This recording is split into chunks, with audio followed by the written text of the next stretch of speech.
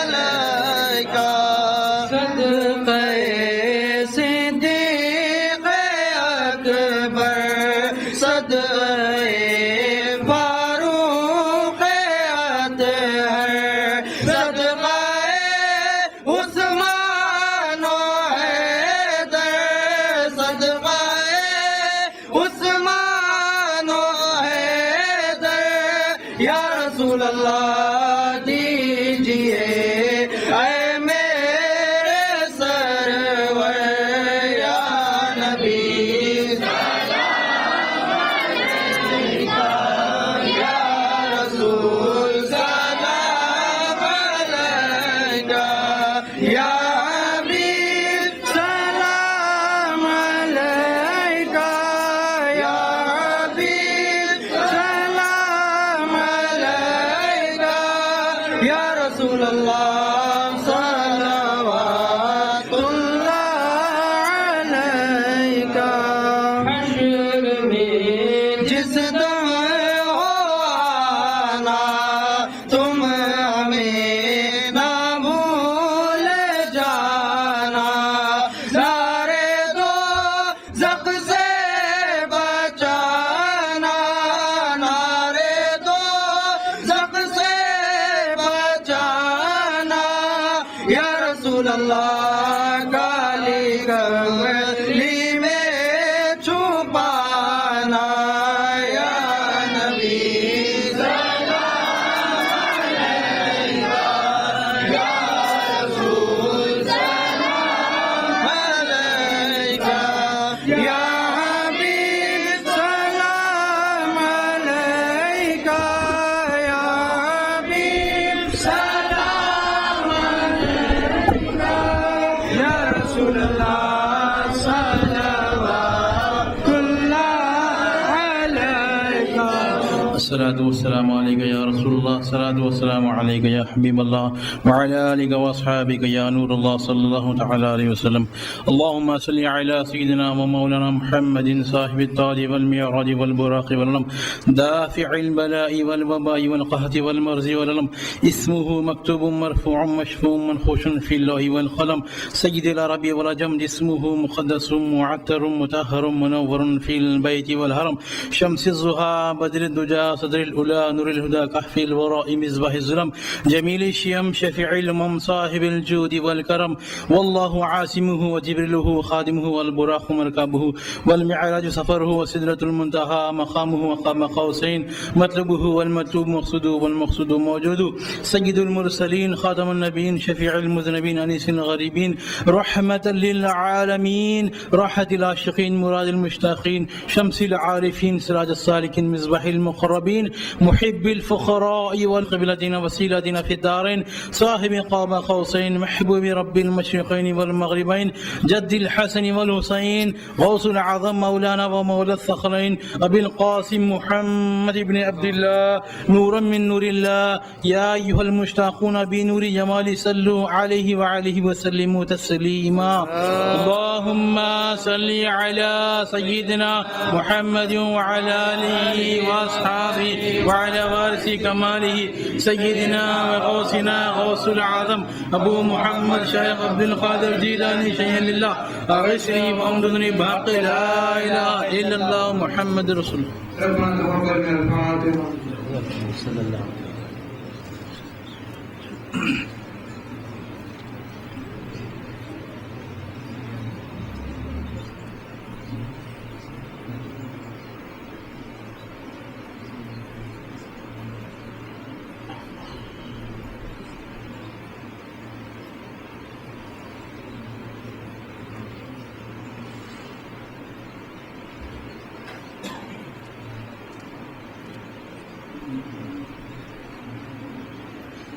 العالمین رسول پاک صلی اللہ علیہ وسلم کے صدقے طفیل میں جمیل انبیاء اور مرسلین کے طفیل میں میرا محدین سیدنا رضی اللہ عنہ صدقے طفیل میں محمد سبحانی حضرت سے شیخ افضل بیابانی اور حضرت سے شاہ صلی اللہ رضی اللہ تعالیٰ عنہ کے صدقے طفیل میں ان کے آل و اولاد کے صدقے طفیل میں جو شہزادے ہمارے دعوت پہ تشریف لائے ان کے صدقے طفیل میں جو ہمارے بہنوں پیر بھائیوں نے آج کے اس پروگرام میں دام دل میں سکون قدم حصہ لیا مولا ان کی کمائی میں برکت عطا فرما، گھروں میں خیر عطا فرما، ان کے جائز تمناؤں کو پورے فرما، ان کے مقاصد کو پورے فرما، اور اس مجالس میں پابندی سے ہمیں حاضر ہونے کی اور اس مجلس کے فیضان پانے کی توفیق عطا فرما۔ ان اللہ و ملائکتہ یصلون علی النبی یا ایھا الذین آمنوا صلوا علیہ وسلموا تسلیما۔ اللهم صل علی سیدنا محمد وعلى آلہ وأصحابہ وعلى وارث كماله سيدنا وغوثنا غوث العظم ابو محمد شیخ عبد القادر جیلانی شیخ اللہ اغثنی وامددنی بحق لا الہ الا اللہ محمد رسول اللہ۔